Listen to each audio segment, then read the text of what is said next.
want to get some Pistons quotes. One in which this is from Brandon Dent, one of our Woodward Pistons guys. He's on Twitter at Detroit Kool-Aid. Here's a quote from Troy Weaver. Even though we haven't really won any games yet, we sort of like a lot. We sort of like our lot in life. They like where they are, Troy Weaver. I think he's got to say that. I don't like where they are.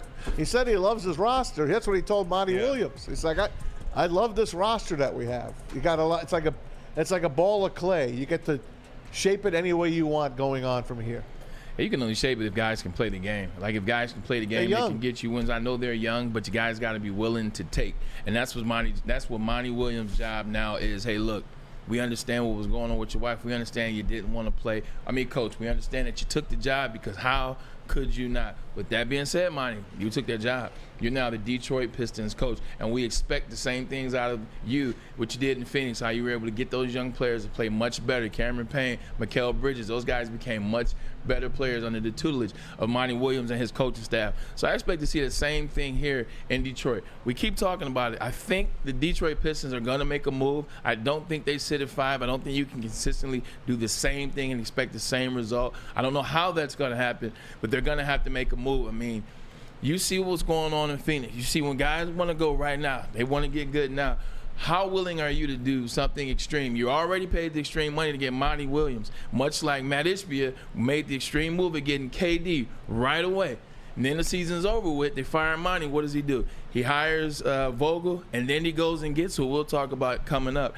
I think Tom Gores, you got to find that move to help Troy Weaver in this draft and this season coming up. Is part of that move too, Maz? Have we undersold how good Cade Cunningham could be? Yes, no doubt. Last year they tanked. They could have probably played him the second half of the year. There's no need to. He's going to come back stronger. His body, I don't know how much weight he's put on in muscle, but he looks like a different person. And you guys have said it. Remember how Dwayne Casey took him to the playoff games to let him get a feel of this. They're a together bunch of kids. They are kids. It's a man's game, like we said. They got Bogey. He's basically he's the elder statesman on the team. So going forward, you're going to have to go out and get some more men to put with these guys. I don't think he picks at 5. I don't. I agree, man. I think he's going to move that pick. I don't know what he's going to do, but you hit the nail on the head. You got to bring in some guys. Getting back to Cade and then going to what you said, we saw Cade right during the Christmas party last year. We had the Christmas party in this very studio/compound. He was over there across the street at the Daxton. He said, hey, if I had to, I could play now and I'd be fine. He said, I would be fine. I would be ready to play. This is a conversation he and I had outside. Cade Cunningham is not – he's a player that's young, Ryan. He's not young.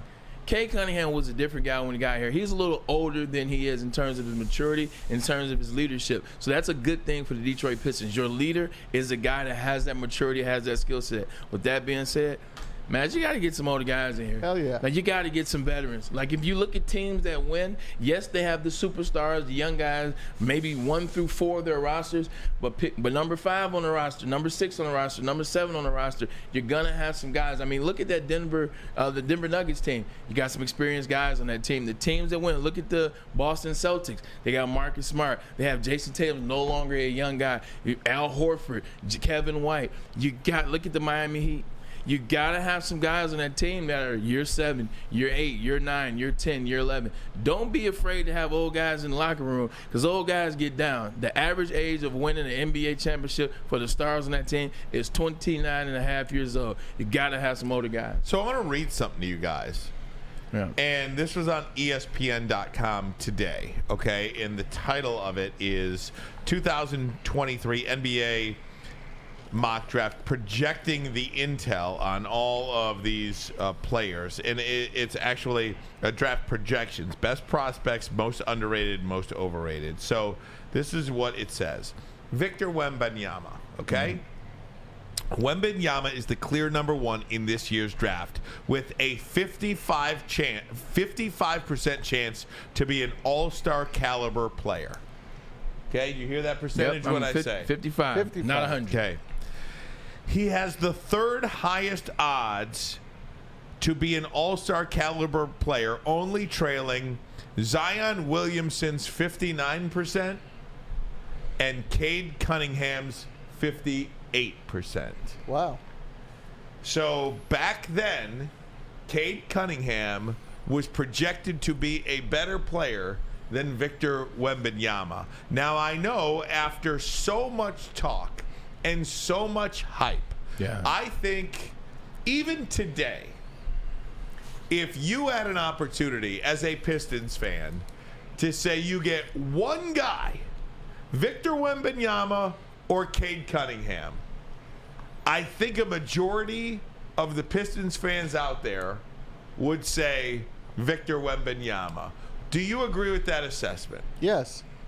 Yeah, 100%. And it should be that way. And I think perhaps Cade Cunningham might ultimately be a better player. Maybe, just maybe. I hope you're right. And because we haven't seen him last year, because the first year he played, his rookie year, was a disaster. You saw the flashes in him, but it was a disaster. The team was a mess. All the losing. Nobody cared about him.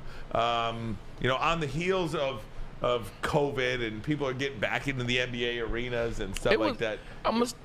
Just a little pause. Sure. It was a disaster. If they're just talking about Cade Cunningham, it was a disaster in the sense it started with injury. He had the ankle injury. I think he missed the first 12 games. Definitely started that way. Totally forgot about that. You're absolutely right. Yeah, you're right too. But then it heated up, at least for Cade Cunningham, not the whole Pistons organization, just Cade. Cade showed you what he could do. Cade started getting points, assists. You saw games where he could play off ball. You saw games where he would take over in the fourth quarter. I think that one game that they came back and beat the Bucks, he had something like 19 in the fourth quarter. He should have been the Rookie of the Year. He lost to Jalen Green. We get that. It is what it is. But you look at his stat and number output. He was floating around 19, 6, and 5 for his rookie campaign. He ended up having a pretty good rookie year. But the whole team as a whole, it was a disaster. What did Kevin Durant say about He said he loved that team. He said, I love this game. Yes. He says, I love this game. I remember that. Chris_313 says, if Karl Anthony Towns became available, would y'all make the move if you had to give up Duren? Yes, I don't like Karl Anthony Towns, but he's a superstar player. You're talking about a guy that's 7 foot. He can shoot the three-pointer at a 40% clip. He won a three-point shooting contest when he wants to. You saw it game one in the play-in tournament. Cat can turn it on. So, yes, I would definitely. I mean, he's a superstar. To get to that next level, you got to have some superstars. And Cat, whether you like him or not, he's soft. Yes, he is. Cat's a superstar-type player in this league. Do you think James Wiseman takes a big step this year? I do. I still don't know what James Wiseman is. But I think that's the biggest thing for me, man. As I watched him the little bit that he played out in Golden State, they didn't have him play a ton, but when he did play, you saw some athletic ability there. You saw some defense. You saw some defense out of him, able to step in the lane, able to little pick and rolls. But it was slow, it was stagnant, it hasn't gotten better. Then he comes here, a much lesser team than the Golden State team that he played for, and he showed effort, and he's shown energy. But I just haven't seen what he can be. I don't know if he's going to be a Theo Ratliff type individual. I don't know if he's going to develop into an individual with a jump hook game like Cat does in the post. I just don't know what he is. I just think we're not talking about him enough. I mean, we talk about the big three, the young three guys that we have here, maybe four if you want to bring up who'd we get 3 years ago, first draft for Troy? No, first. Killian Hayes. Yeah, Killian Hayes. The jury's still out on him. I just think Wiseman is a wild card I think he could develop into a star. He is, and you know what? A nice bench player at this point.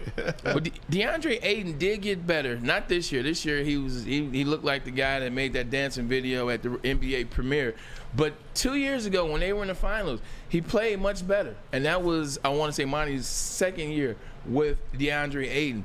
Maybe he can have that same effect on Wiseman. The problem is nobody's talking about Wiseman. That's what I mean. Troy Weaver's not talking about Wiseman. Yeah. Monty Williams just got there, so he hasn't even had a chance probably to assess who Wiseman is. Nobody's talking. The players aren't talking. So I don't know, is he working on his game? Do they like him?